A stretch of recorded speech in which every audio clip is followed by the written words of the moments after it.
How's everyone doing today? Shankar Puri here. Today, just like every day, we're going to talk about the Bitcoin price and see where prices are headed.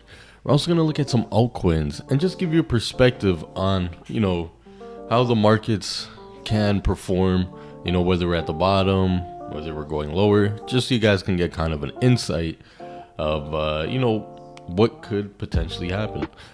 Please remember to like, comment, and subscribe if you like this video. And without further ado, guys, let's dive into these charts.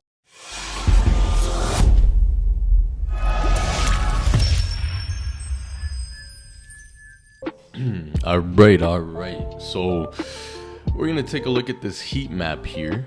We have Bitcoin slightly down, ETH slightly down, AMP, you got slight red, a little bit of green popping out, but we do have Big Daddy Bitcoin passing a little gas, man. So what I wanted to show you guys today, this is the channel that we drew, passing a little gas, like taking a little dump.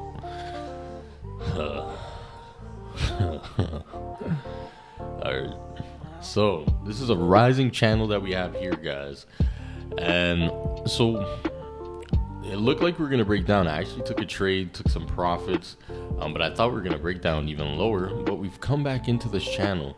And the thing is if you look here, it's not that clean, but you can see from here to here. Oh, let me take this off here.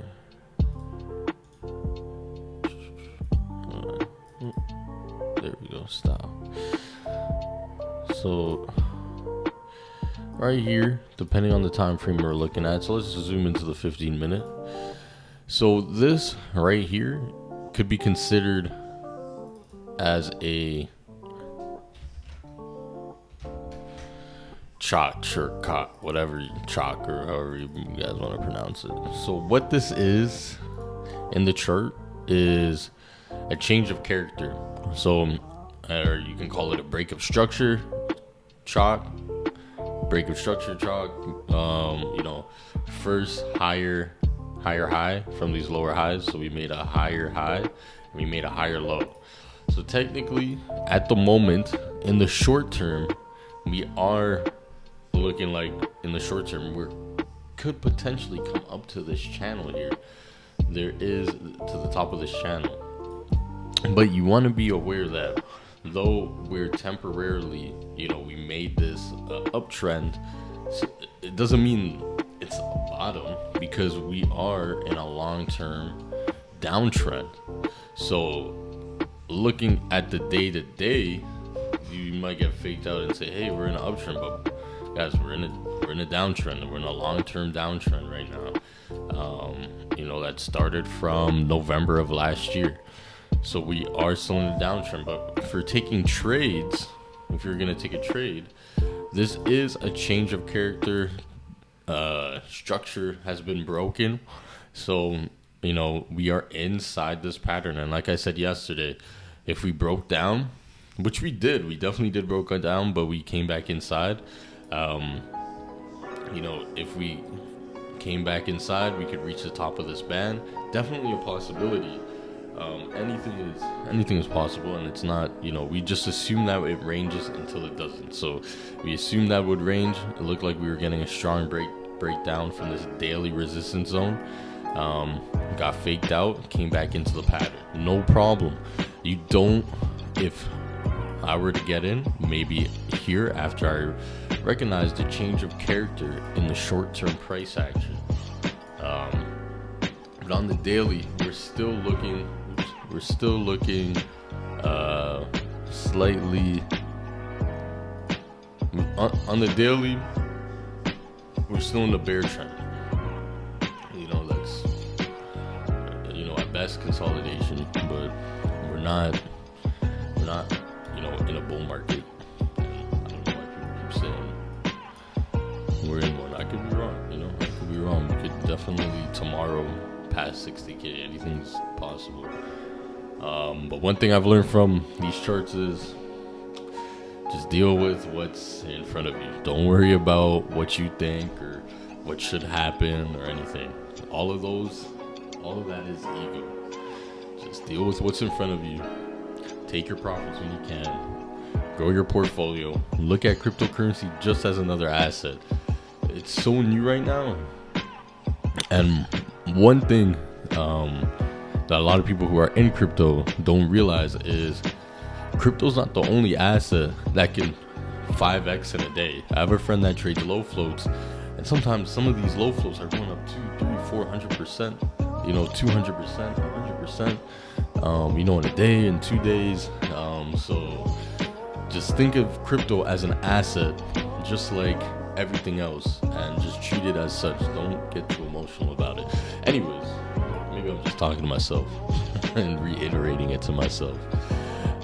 Anyways, guys, we're in this channel right now.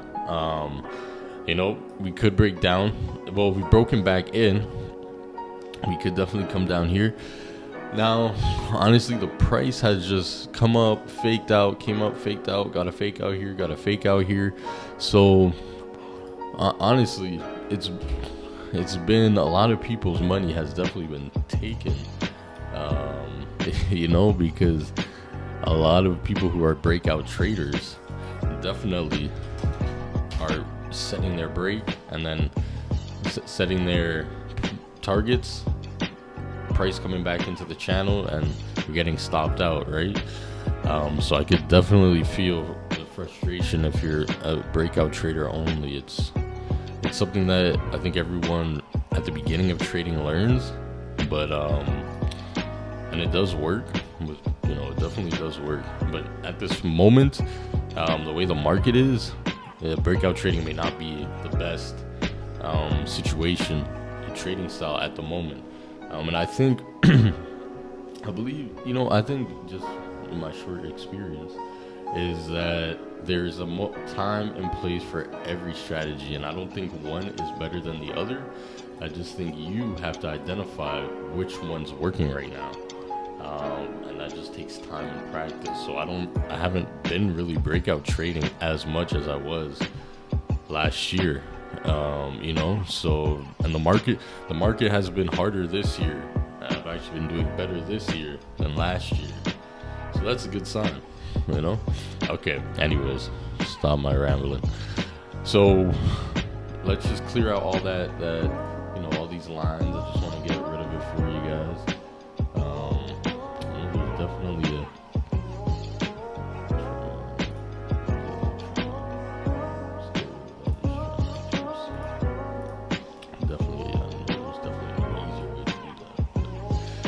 okay, so take off all these trend lines. Let's look at the price. We are in a downtrend for this. No change of character that I'm seeing. This is the 4 hour. 200-day moving average. We're still underneath. And like I said, what we're looking for, at some point, we're going to be touching this 200-day moving average. At some point, could be next year, could be in 3 years. I don't know. But if we touch the moving average sooner than later, in the next 2 months, and we come up and touch this, what we're looking for is a reaction. If we get a strong rejection off the 200-day moving average, price could be heading lower. Definitely an opportunity for that.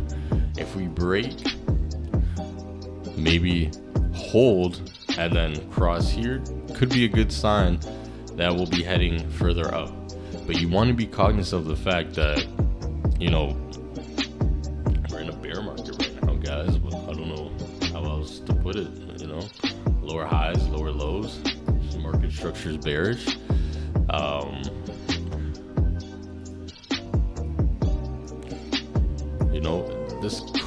lot of people may have started investing in this COVID pandemic, but if you look back, I don't really consider this a recession.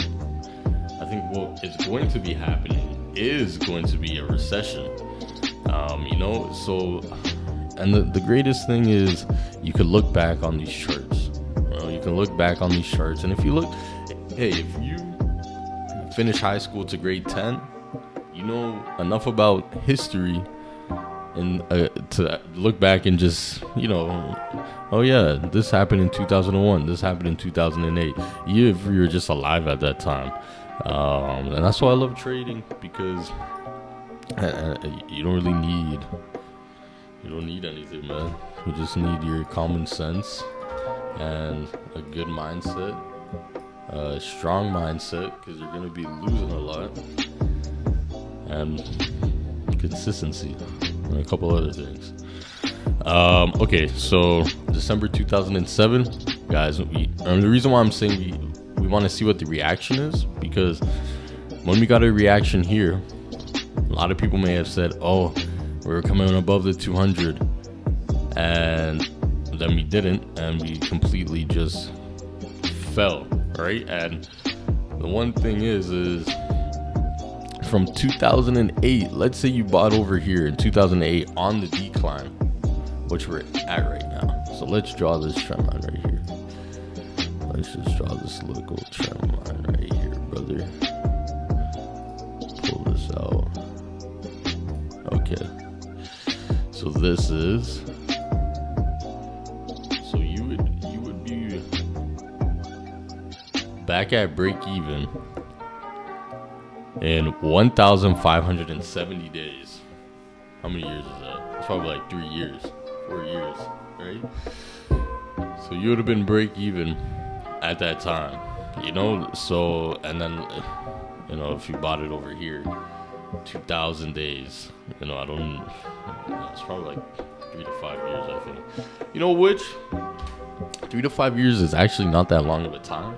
So depending on what your strategy is, dollar cost averaging, but I will say, whatever your strategy is, commit to it unless you have new information that proves your strategy wrong. You know what I mean? So that's what I would say, because if you have the money to invest and you don't really care about the time horizon, hey man, go ahead for it. So let's go over here again. 2001, when we were underneath the 200-day moving average, bear market was when you got back to break even, it was over 2,000 days. So it was from 2000 all the way to 2007. Holy shit, that's 7 years. That's a lot of years, man. That's a lot of years. And the reason why I say this is, you can never catch the bottom or the top. But if you're buying in this area, say you're buying in this area over here, saying you were just buying in this area over here, right? We got underneath the 200-day. Let's say you took a little bit of losses. You sold it like, shit, we're under the 200-day, got rejected, sold, took a bit of a loss. That's a lot less of a loss selling here than selling here. Because if you sold here at a loss when you were buying up here and you realized you made a mistake, let's say you sold it, that's 8% loss. It's an 8% loss. If you held it and you just were too attached to the money, you would have lost 45%. The reason why I show this to you is because, before I continue, let's say you bought, let's say you waited a bit and you're not gonna catch